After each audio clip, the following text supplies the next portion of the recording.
planned medical or dental procedures. Learn more at Eliquis.com or call 1-855-ELIQUIS.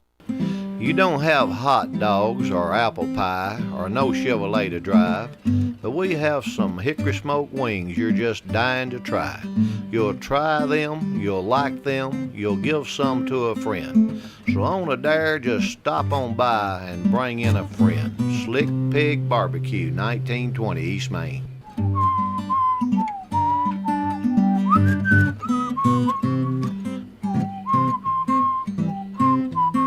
This is Chip Walters, and you're listening to Rutherford County's Blue Raider station. Yeah, we got them. MTSU Sports on WGNS, AM, FM, online. Rutherford Issues with Brian Barrett on FM 101.9 and AM 1450 Murfreesboro, FM 100.5 Smyrna, and streaming at WGNSradio.com. Rutherford Issues is powered by Middle Tennessee Electric. You know, their Sharing Change has now donated more than $11 million to local nonprofits assisting worthy causes here in our community. MTE, serving to make life better since 1936. Today, it's our pleasure to have Dawn Roberts with the Beasley Animal Clinic and Foundation on today. And first day of summer. Here we are. How are you? Good morning. Yep, first day of summer. Happy summer. Happy summer. Although it's felt like it for the last while, I guess couple weeks, month or so. Yeah. Felt like summer. But we haven't gotten those really hot, nasty, steamy, humid days yet. But I think this weekend it's coming. Yeah. It's supposed to feel like 100 Saturday and Sunday. Oh, that sounds like wonderful. Yeah, that sounds just like right in time, doesn't Absolutely. it? Well, first day of summer, people are, going on vacations, and, you got the 4th of July coming up as well. And, our pets are especially accustomed to a routine. And, for instance, all three of ours somehow know that at 9 p.m. they start stirring and start, it's time for bed. Jumping up, on the leg. Well, it's time to eat. So, feed at 9 p.m. But every night at that time, it's just uncanny. They'll start, squeaking around, and nudging and, get up, let's eat. And so animals are very much routine, and summertime is not routine for most folks. No, it's not. Unfortunately, no. It's school is out. People take vacations, time off, celebrate holidays and stuff. So yeah, the routines of the pets get a little bit kind of confusing. Yeah, well, just make sure that you're thinking about them in those regards. And a lot of folks will be boarding during this time of the year, and what is it? Kennel cough. That's something you want to make sure that you have. Right. And then, of course, the big thing last fall was the canine influenza. So, but unfortunately, I'm not sure if there's many vets in our area that even have that vaccine right now. So it's on back order it's been on back order for quite a while. Oh, so, wow. Yeah. Well, just kind of keep those things in mind. And you were telling me that July is Loss Prevention Month for pets, huh? Yes, it is. And I guess that kind of coincides with the vacations and the 4th of July and things. So, there's a few tips that, dog owners and can take to make sure that if, they don't lose their pet, and if they do lose it, that they're reunited. And microchipping is probably the best way. Make sure your pet is microchipped. It's just a little thing that's about a size of a rice, and it's inserted in around the shoulder blades, and you register it, and so that if your dog does get away, gets lost in your travels, or runs away for whatever reason, somebody can take it to a vet, take it to a shelter and scan it, and then they can get it back to you. And those are typically can be inserted, especially when they're puppies and maybe going through some puppy stuff. Is that when you recommend it? Yeah, and they can migrate. I mean, normally they're inserted around the shoulder blades, but as puppies grow and dogs grow, and things can just migrate. So it's always good to get check them once a year to make sure that you can still find the microchip and things like that, because they do tend to move sometimes. So, okay. Yeah. And it is pretty small. Yes, like a size of a kernel of rice. Yeah. Yeah, so it's not large at all. So, any other things that we need to keep up to date in terms of our pets and think about during this loss prevention month? Yeah, make sure you've got a current rabies tag and then an ID tag on the collar. When you're outside and you're not in an enclosed area, it's always good to, keep your dog on a leash so that if something, bolts in front of it, or rabbit or any other thing, that they don't take off and you have control of it. Always, your yard, wind can blow down portions of your fence, or your gate can come unlatched, or, some dogs can dig holes under their fence. So you just always want to make sure that enclosed areas are safe and, everything is closed up and locked and there's no holes that a dog can get through. Mm-hmm. And, teaching basic commands of come and stay. So, if a dog runs off, they know those commands to either just stay or come to somebody that wants to help them. And spay and neuter, it means less wandering. Sure, yeah. Stay is very important. I can say stay and hold my finger up, and that holds their attention there until you can release. And, absolutely, yeah. And it's pretty easy to teach, especially if you've got a puppy. These are some things that you really should do. Right, yeah. The younger they are, the easier it is, and then you can just reinforce them as they grow up. Mm-hmm. I would add here too, and it's something that we have added to our dogs, are those Apple AirTags. Oh, yes. And they actually make collars now where the AirTags will fit on the collars. And so it's just like if you've lost your iPhone, and it will kind of take you to that area. Well, the same thing for the AirTags.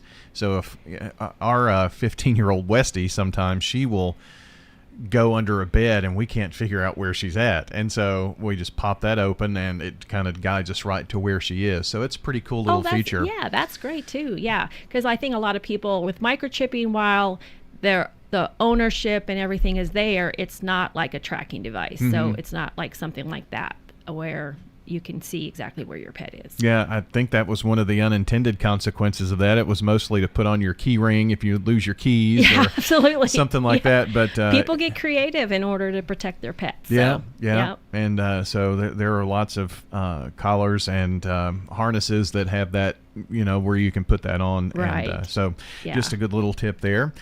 We are talking with Dawn Roberts with the Beasley Animal Clinic and Foundation. And, of course, we've got the 4th of July coming up here, too. And I will add summer thunderstorms in that as well. We had some of that yesterday, and we've got one of our dogs that's just kind of terrified of storms. And so whenever it's thundering outside, she's, kind of all up in arms. So, loud noises, 4th of July fireworks, that's often a scary time for pups. Right, it is. And you just have to, first of all, prepare in advance. And, like we were just talking about, make sure you have everything in order so that, you can try to keep your pet, as safe as possible and not running away.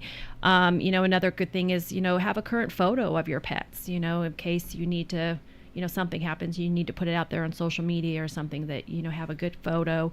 Always just, microchipping or AirTags is always, a great thing.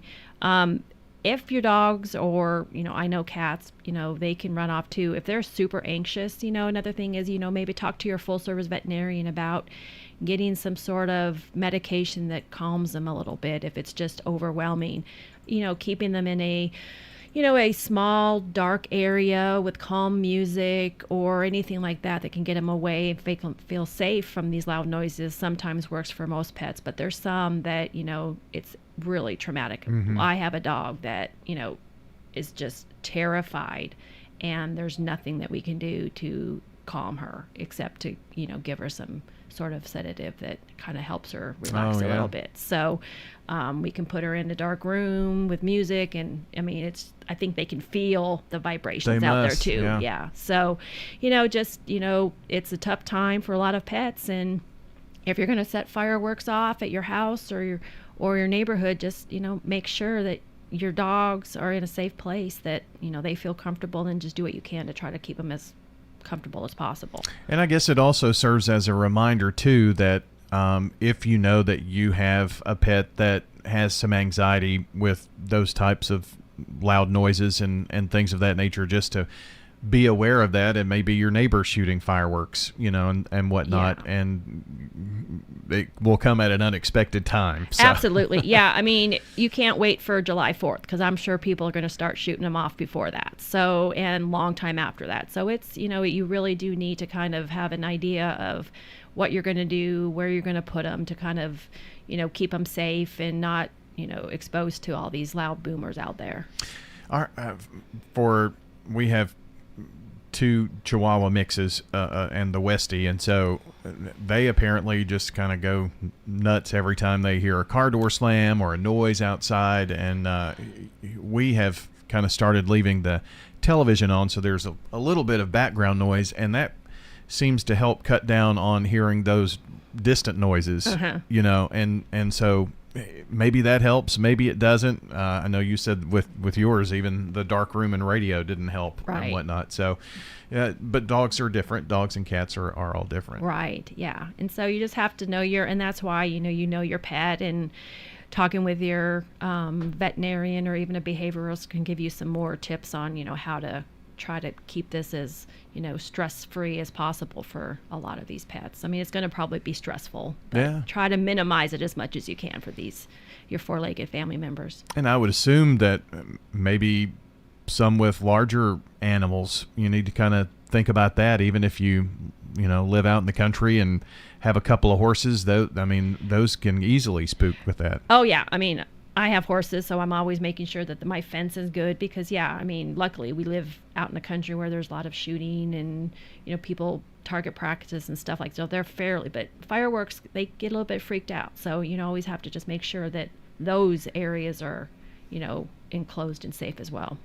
Dawn Roberts is here joining us today with the Beasley Animal Clinic and Foundation. Any other tips here about the 4th of July? Yeah, I mean, if you're going to have guests over, just, kind of just make sure they're aware that if they open the doors and go in and out, that they're aware of the pet. Maybe put a note up there saying, pet, don't let out, or just something like that to make sure the pet stays safe.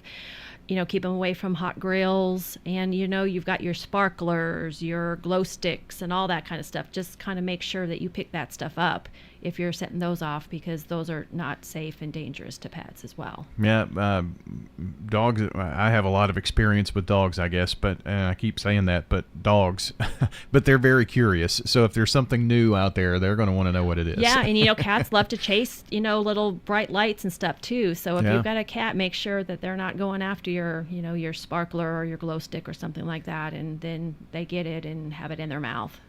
You bring up a good point about the door going in and out, because maybe you have more traffic, you have a family event going on, and even though that the inside of the home may be the safe place, they hear a loud noise and get scared, they may just bolt. Right, absolutely. Yep. So, especially if it's the front door where there is no enclosure for them to stay contained, you really do need to make sure that everyone's aware of the dog or cat that could bolt out. Some very good tips here. Dawn, I guess I didn't ask earlier, and I should have. Things at the clinic still running along? They are. As you know, many months I've been saying that we are, been short-staffed and stuff, so we're doing what we can to keep up our service and stuff. We are going to be closed the week of July 4th from July 3rd to July 6th. We're kind of doing this as a way to kind of give my staff a kind of a rest period and recharge and everything like that. We've got to stay healthy and then fit and able to do what we can to keep ourselves happy and healthy so we can continue to care for the pets of the community. Sure. So if anyone needs vaccinations or anything like that prior to the 4th, they need to maybe come next week in order to get all that done, because like I said, we'll be closed July 3rd through the July 6th. Okay. And you can just search for Beasley Animal Clinic online and find lots of information there. Dawn, as always, a pleasure. Thanks for coming. Oh, yes, thank you so much. Dawn Roberts, our guest today here on Rutherford Issues. My brother-in-law died suddenly, and now my sister and her kids have to